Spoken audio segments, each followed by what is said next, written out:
Hi, I'm Hannah and this is Plot Threads. Today I wanted to do something approaching a book review for something that I just read. So today I'm going to talk about The Last Time I Lied by Riley Sager. I had read Sager's previous novel, Final Girls, and really liked it. So, I thought I'd give this one a chance since it's something that I typically really like mystery, suspense, thriller type things. So here's a brief synopsis.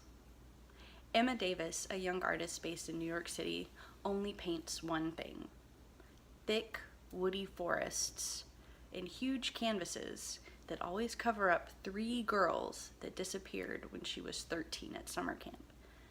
Now, during a big gallery showing, she meets the proprietor of the camp, who asks her to come back and act as a painting instructor as it reopens.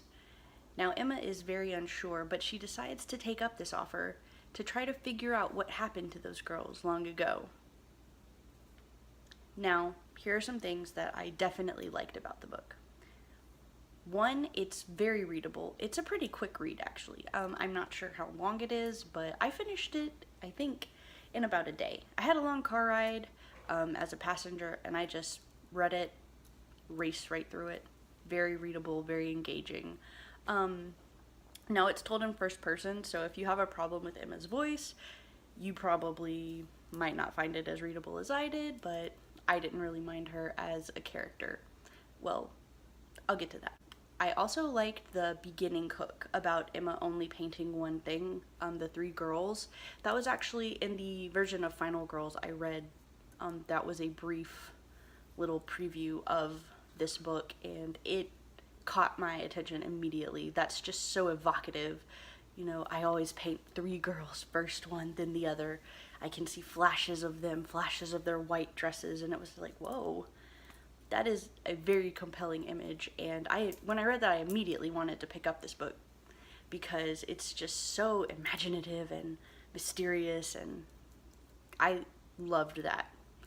I also liked that it surprised me. Now, normally when you read a thriller or anything like that, you have some idea of what's going to happen.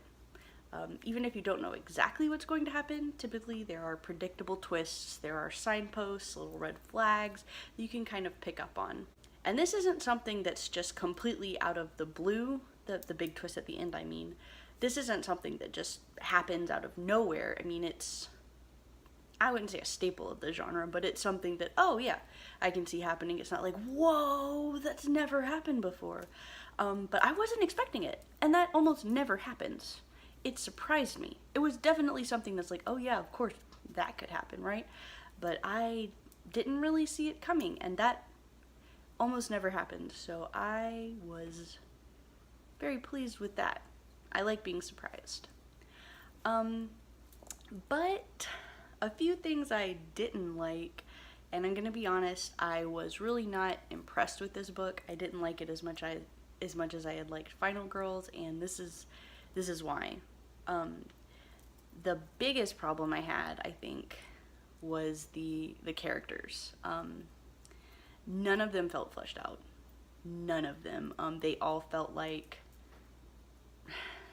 just flat cardboard characters, just there to be either red herrings or to offer a piece of information or to serve some very utilitarian purpose. And of course, I understand that, yes, there's no point in putting a character that doesn't serve the story, but I would like them to feel like people and not tools, which is definitely what happened in this book.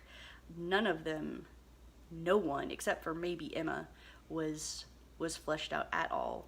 Oh, well, let me amend that statement. I do think that Vivian, one of the girls who disappeared, who you see in flashbacks, and she is also much more fleshed out than the other characters. You definitely get a strong sense of her as well. And she is also the reason Emma is doing this mostly.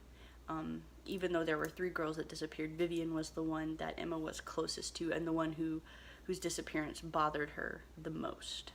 Now, as for Emma, I said I'd mention this later, and I had a big problem with her.